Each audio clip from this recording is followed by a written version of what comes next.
I don't think you have to be familiar with Tolkien to enjoy the film. Like, that's the remarkable thing about his story is, you know, when I learned it, I sat there and I was like, wow, this stands alone, regardless of whether you're a fan of his anyway. Mm-hmm. He lived an incredible life, so I think it's something that people can watch and be inspired by and relate to the relationships and emotions and things that he experienced.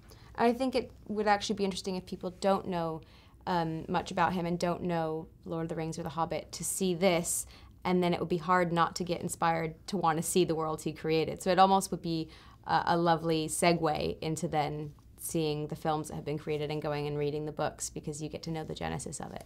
What did you respond to most in their love story? I think the fact that they were both orphans early and kind of found each other at a young age and had to grow up very quickly, that was something that I instantly latched onto. They found commonalities between the two of them, and I think for Edith being at this house, living with her benefactor, and being an orphan and kind of forced into this line of work of being a pianist, and she didn't have many other prospects, and to have this person come into her life and be a form of escapism, and then she, for him, was a beautiful part of their relationship, and they had right away this like soulmate quality that I think withstood the test of time, and obviously any situation that they were thrown into, they just ended up right back together. So it was the ultimate kind of relationship, you know, that lasts a lifetime.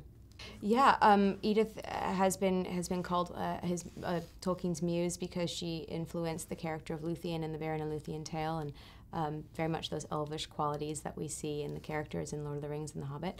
And so she inspired him by really being herself, by being who she was, and she was this passionate person who was very dedicated to encouraging Tolkien to be the best that he could be and to tell his stories and to encourage him to continue his love of language. But she also wasn't afraid to call him out on things and be that feisty, cheeky woman that she was. And she didn't have to be one or the other, she could be both. And I think that was inspiring to Tolkien, ultimately in the stories he created.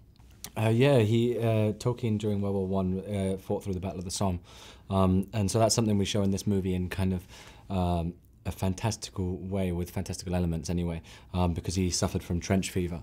So he's kind of hallucinating and seeing dark images from his imagination, which are kind of also Easter eggs for people who are fans of his work, and they can kind of see where these ideas maybe stemmed from.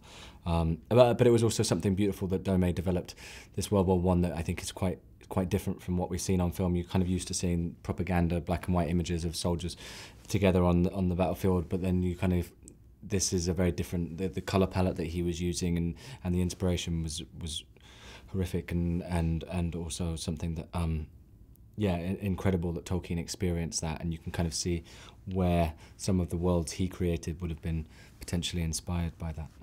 I wasn't around for all of the shooting of it because I left after a month and I hadn't seen the war sequences. But I remember Domé pitching them to us and explaining his use of color and fantasy and CGI and just all the explosions. He explained it so beautifully, and I was so curious as to how he was going to deliver that. And so to see the film with all the bits I hadn't been privy to before, plus the incredible score, it was really overwhelming because a score can add so much, and this score in particular, it mixes so much of that fantasy, but also that period that they were in, and it really felt very magical. And when I was watching it, I thought, oh my God, in the most basic sense, Domé did it. You know, he really was able to blend everything together in a totally fantastical way, but very based in reality. I'd like people to take away this idea of love and friendship and the inspirations and characters and people that can do that for themselves and for you that you're surrounded by, but also this idea of art changing the world and how that can be healing at times of need.